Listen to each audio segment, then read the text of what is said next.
Podemos falar sobre a existência de Jesus? Não sei como que a ciência fala sobre a existência de Jesus. Cara, isso aí eu já até conversei com o Rodrigo, né, cara? Assim, Jesus, cara, não tem nem o que eu discutir, né? Ele foi um ser humano, né? Uma pessoa, e ele existiu ali e andou por ali e tal, né? Obviamente que tem as partes, né?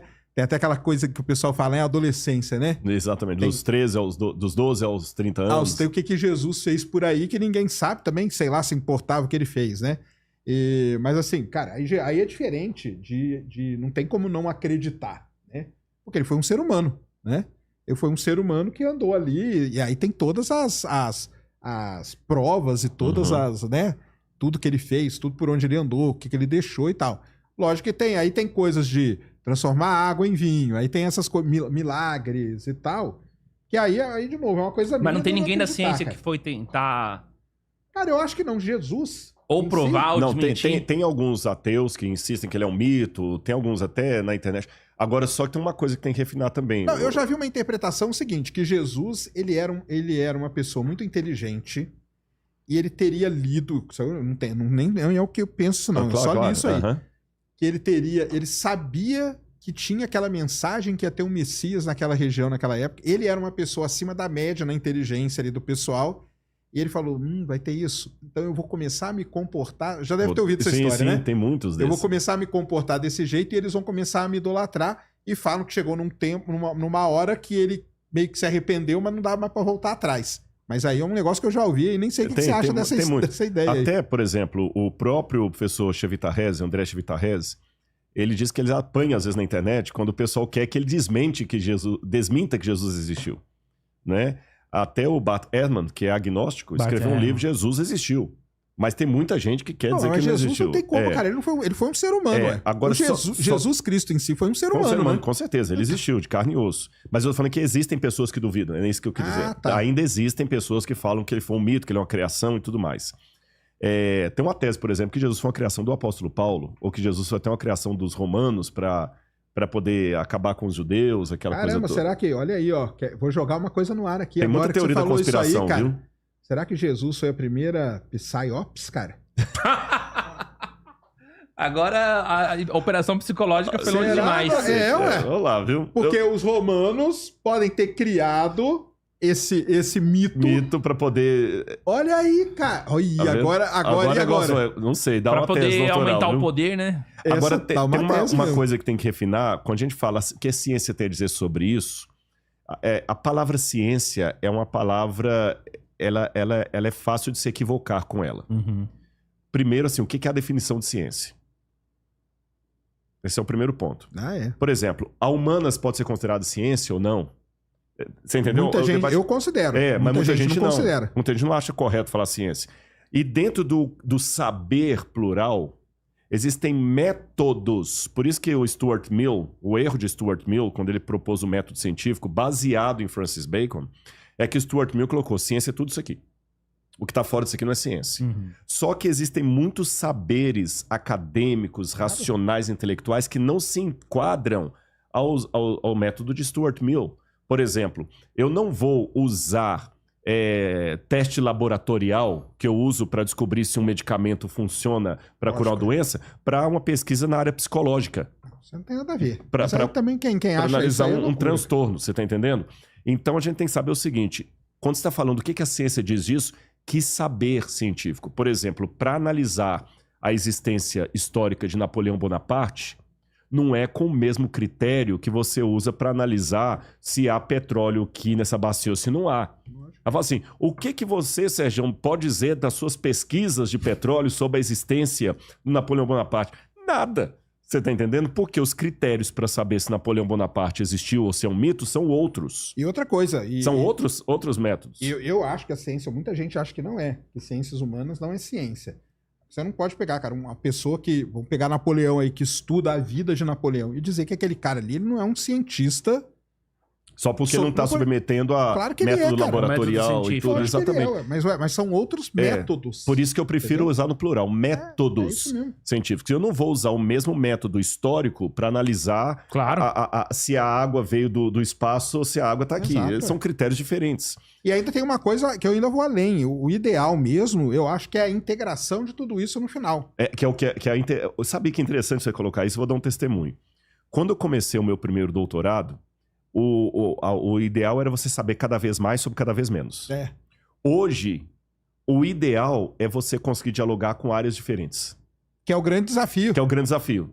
Você tá Porque entendendo? todo mundo quer te matar, Entendi. entendeu? Exatamente. E você tem que conseguir dialogar. É. Então, por exemplo, na minha área de arqueologia, eu lido com biólogos.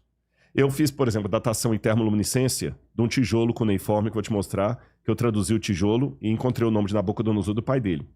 E eu publiquei um artigo científico sobre a datação por termoluminescência. Só que qual foi a minha contribuição para o artigo? Apenas trazer o tijolo e traduzir.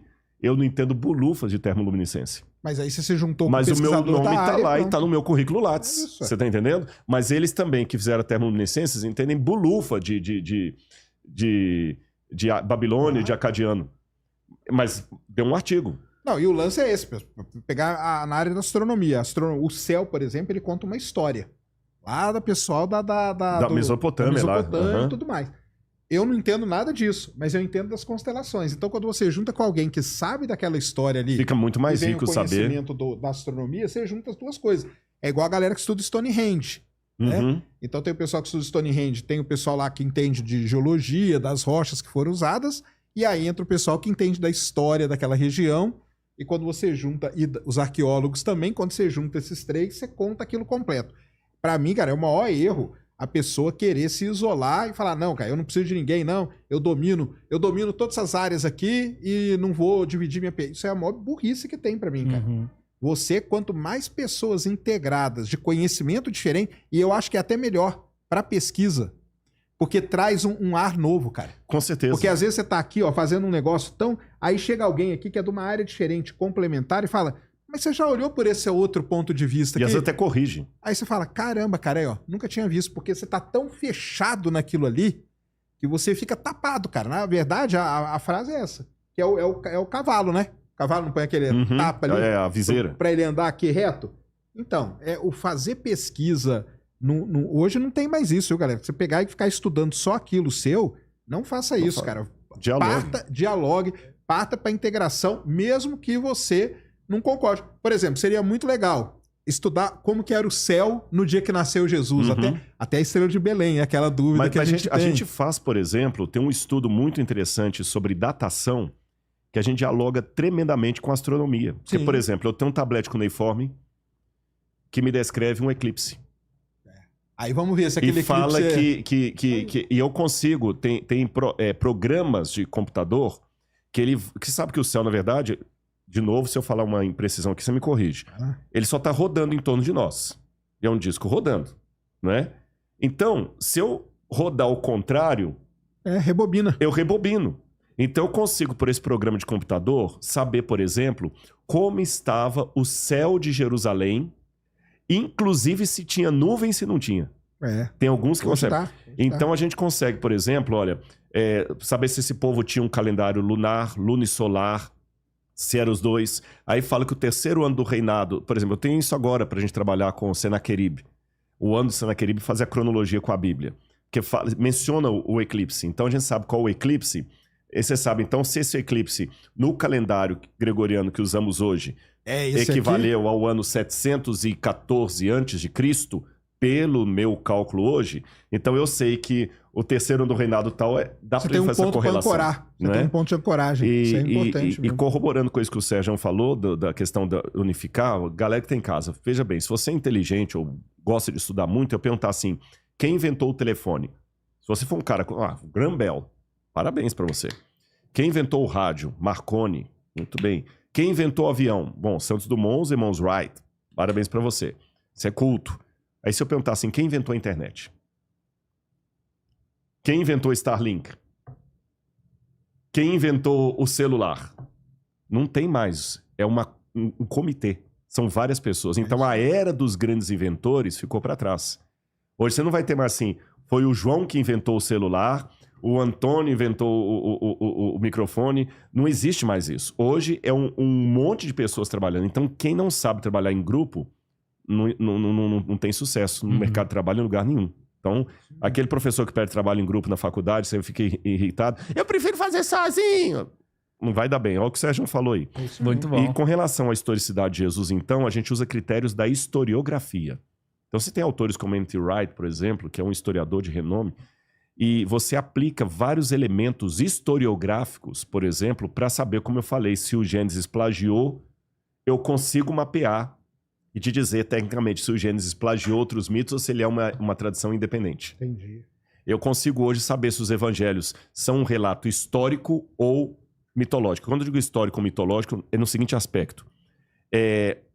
A intenção do autor ao escrever foi mitológica ou foi histórica? Relatar alguma coisa. Relatar alguma coisa. Se ele mentiu, é outra coisa. Mas ele não escreveu com conotação mitológica. Então, por exemplo, o N.T. Wright, ele tem uma tese doutoral dele, desse calhamaço, e tem outros também, tem um outro chamado Ehrman, que não confundo com Bart Ehrman, que ele aplica toda a lógica matemática para ver a possibilidade matemática da ressurreição ter sido um fato histórico ou mitológico. Dessa grossura. Como que ele argumenta isso? Não dá para eu resumir. Primeiro assim, que você tem que ler 3 vezes cada página para entender o que o cara falou. Uhum. É que existe uma área, quando eu estudei filosofia, a matéria mais difícil que eu tive foi lógica. A lógica 1 é a lógica literária. A lógica matemática é aquela que é o seguinte, você viu toda a conversa que eu tive com o Sérgio aqui, você consegue transformar tudo em equação. É isso aí. Aí você pega o argumento dele, você se A mais B é igual a C, papapá, e através dessas equações você consegue ver se ele está coerente com o discurso dele, se ele não está. Você consegue transformar um discurso todo em equação. É uma área que eu aprendi na filosofia, mas eu aceno de longe, porque... Entendi. É igual quando eu estudei lá na USP sobre pinturas rupestres no Brasil e sobre o sambaquis. Eu admirei demais, mas ficou naquilo ali. Ficou ali, né? Você entendeu? E tem coisas incríveis que esse camarada fala e fala assim, olha, a chance matemática dos discípulos estarem dando um relato autêntico e honesto de algo que eles testemunharam é altamente provável. A chance é elevadíssima. Sabe? Então, os evangelhos... Então, quando a pessoa fala que os evangelhos são um mito, eu até esqueço a área religiosa e falo assim, ele não entende de literatura para falar isso. Ele está falando um jargão popular. Aí, nesse aspecto, uma coisa que o pessoal pode perguntar em casa, então a religião não pode publicar nenhum artigo científico? Pode. Quando a gente falou que Deus não é um elemento observável, analisável, eu não vou fazer um artigo provando a existência de Deus. Mas eu posso publicar um artigo científico, por exemplo, para verificar a existência histórica de Jesus. Você entendeu? Ou alguma etapa da vida dele. Etapa da vida dele. Os manuscritos do Mar Morto produzem um artigo científico para ver o que o povo pensava naquela época. Existem artigos científicos que eu analiso, por exemplo, se a cidade de Ethel é Betsaida ou não é Betsaida. A gente agora, esse ano de 2025, é quase certo que a gente vai ter que interromper a nossa escavação, mas nós estamos escavando a cidade de Laquis, Lachish, lá em Israel. Então, a gente conseguiu, por exemplo, e publica-se artigos científicos sobre isso, aprovar, por exemplo, a datação da cidade com relação à cronologia bíblica.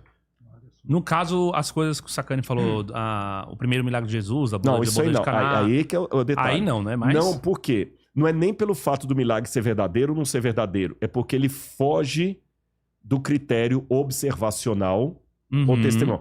Seria mais ou menos assim. 2 retas paralelas. Alguns falam que elas são infinitas, jamais se cruzam, eu digo que se cruzam. Eu não vou entrar no mérito da questão de Euclides aqui não, deixar isso para o Sérgio explicar.